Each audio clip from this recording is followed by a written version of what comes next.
I never meant to see any of it. I was simply trying to help my 14-year-old daughter submit a late history assignment before an approaching deadline, using her school laptop while she was in the shower, and in the process of logging into what I assumed was her school email account, I accidentally opened a cloud storage folder that had auto-synced from an entirely different account. One connected, I would soon discover, to devices throughout our extended family, all linked years earlier by my own husband, who had apparently never realized, or never mentioned, that a decision made for simple convenience would eventually expose secrets several people in our family had spent decades carefully protecting. Part 1. An ordinary Tuesday evening. My name is Renata, and the evening this happened was, in every visible way, entirely unremarkable. My daughter, Sophie, had come home from school anxious about a history paper due the following morning, one she'd nearly forgotten amid the ordinary chaos of ninth grade. I offered to help her format the citations while she showered and changed, a small, unremarkable act of parental assistance that had nothing whatsoever to do with any intention of learning things I wasn't meant to know. Sophie's school laptop, issued through her school's one-to-one device program, primarily ran through a school-managed email and document system. But several years earlier, my husband, David, had apparently set up a family cloud storage account, intended, originally for sharing photos and important documents across our household devices, and had, at some point, linked it to Sophie's school laptop as well, likely for the simple convenience of ensuring family photos and documents were accessible everywhere. Without fully considering the broader implications of what else that account might contain, or who else might have contributed files to it over the years. When I logged into what I believed was simply Sophie's school portal, a browser window instead opened directly into this family cloud account, one I hadn't personally accessed in years, and had, frankly, forgotten fully existed, since David typically managed our shared digital storage without much involvement from me. A folder labeled Family Documents Archive sat prominently near the top of the file list, clearly recently modified, and out of simple, unthinking curiosity rather than any deliberate intention to investigate anything, I clicked it open. Part 2. What the folder contained. The folder contained scanned documents spanning what appeared to be several decades, old photographs, digitized letters, financial records, and legal paperwork that seemed to belong not just to David and me, but to multiple generations of our extended family, apparently gathered and organized, at some point, by David himself during what I would later learn was an attempt to consolidate our family's important historical documents in one accessible place.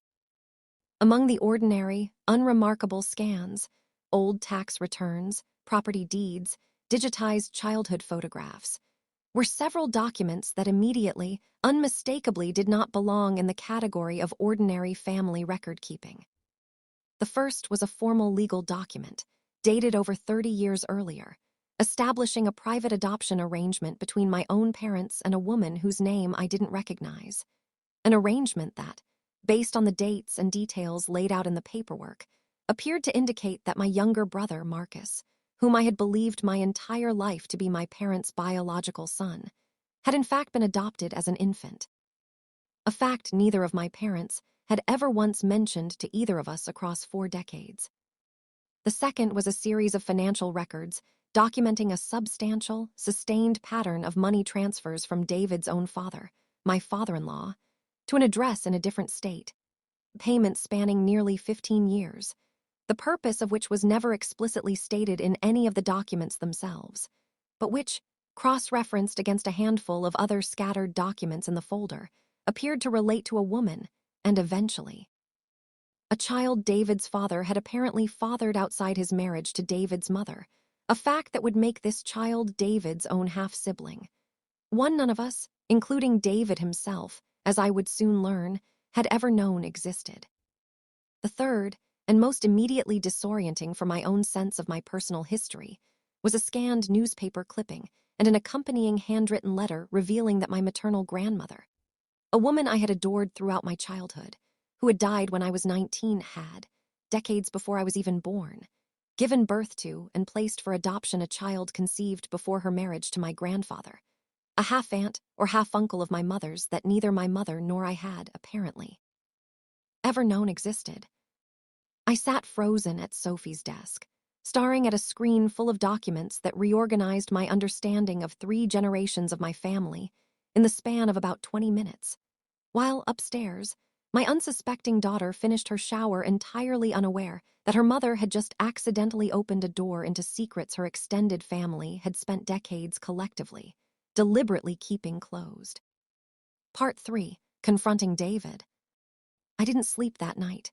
I waited until Sophie had gone to bed, then sat David down in our living room, laptop open beside me, and asked him, as calmly as I could manage given how thoroughly disoriented I felt, to explain what I had found. David's own reaction told me, within the first several minutes, that at least some of what I'd discovered was genuinely new information to him as well. His confusion regarding the adoption paperwork involving my own brother Marcus appeared entirely authentic, and his shock upon learning about his own father's apparent secret child seemed equally real, a revelation that clearly disturbed him as deeply as it had disturbed me. I set up that cloud folder years ago, David explained, still visibly working through his own shock as he spoke, mostly for organizing old family photos and important documents like deeds and insurance paperwork. Various family members had access over the years and would occasionally upload things. My mother added some documents after my grandmother passed. Your mother added some things after your grandmother's estate was settled. I never went through everything that got uploaded in detail. I had no idea some of what ended up in there was this. David, I said, my voice still carrying the particular shakiness of someone processing too much information too quickly. If this is accurate, if my brother is adopted, if your father had another child, if my grandmother had a child before she married my grandfather, this means an enormous number of people in both our families have been maintaining secrets, some of them for decades, and apparently structuring things very deliberately to make sure the rest of us never found out. Part 4. Confirming what was true. Over the following weeks, working carefully and, I want to emphasize, as gently as I could manage given how sensitive each individual revelation was, I began the difficult process of understanding which of these discoveries were actually true, and what, if anything, needed to be addressed directly with the people involved. I started with my own mother, approaching the conversation carefully, uncertain how she would react to learning that decades-old paperwork had surfaced unexpectedly. What followed was one of the more emotionally complex conversations of my adult life.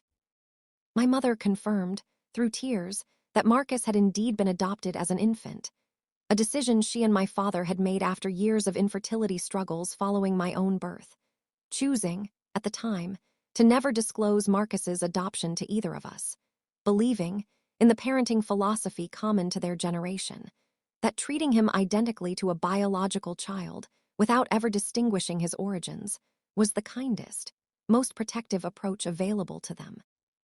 We always meant to tell him eventually, my mother said, her voice breaking. But the longer we waited, the more impossible it felt to bring up without it seeming like some kind of betrayal, some suggestion that he was somehow less our son for how he came to us.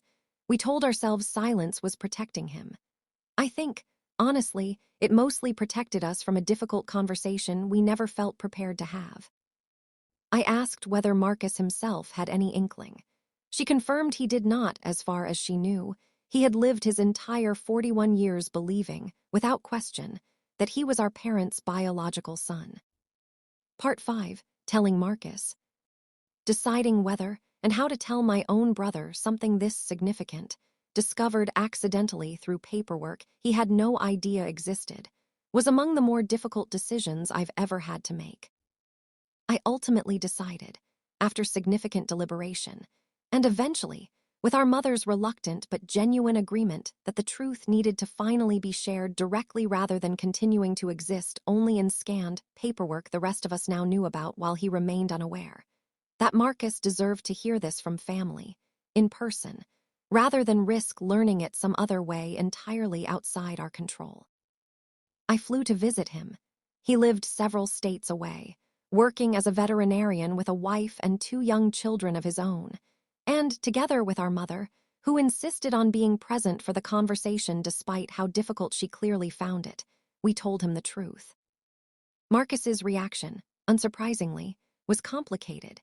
An initial period of stunned silence, followed by a flood of questions our mother did her best to answer honestly, followed, over the subsequent weeks and months, by a process of emotional adjustment that involved real anger, particularly regarding the decades of silence, alongside a gradual, cautious process of integrating this new understanding of his own origins into an already established sense of who he was. "I'm still your son," he told our mother, several months later, during a difficult but ultimately healing conversation I was present for. "Finding out how I became your son doesn't change that, but I wish, more than anything, that you'd trusted me enough to tell me decades ago, rather than letting me find out because of some accidental laptop login. That part is what actually hurts, not the adoption itself, but 41 years of being kept in the dark about my own history." Part 6. The more complicated revelations. The discoveries regarding David's father's apparent secret child, and my own grandmother's child given up for adoption before her marriage, proved considerably more complicated to fully resolve, involving people either no longer living or considerably more distant relationships to navigate carefully. David's father, when confronted gently by David himself, initially denied the situation entirely.